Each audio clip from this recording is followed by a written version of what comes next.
সকাল 10টা বাজে গেছে, তুমি উঠছো না কেন? তোমার ঘুমেরও কোনো সিস্টেম নাই, উঠারও কোনো সিস্টেম নেই।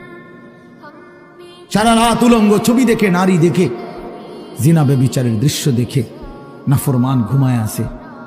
সকাল 10টা বাজে গেছে, উঠারও কোনো নাম নাই। আল্লাহ নবী সাল্লাল্লাহু আলাইহি ওয়াসাল্লাম বলছেন, খোদার কসম, নবীজি বলছেন যে ফজরের নামাজ পড়ে না সে খবিস। খবিস, এটা খবিস,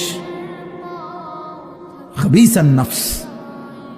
ওই ব্যক্তি খবিস, কাসলান, অলস। নবীজি বলছেন, যাকা রাজুলুন বালা শাইতানু ফি উযুনাইহি, যে ফজরের নামাজ পড়ে না শয়তান তার 2 কানে পেশাব করে দেয়। শয়তান পেশাব করে দেয়। নবী সাল্লাল্লাহু আলাইহি ওয়াসাল্লাম বলেন, ফজরের নামাজ না পড়ে যেই নাফরমান ঘুম থেকে জাগে, ঘরের বাইরে বের হয়, সে শয়তানের ইবলিসের পতাকা নিয়ে বের হয়।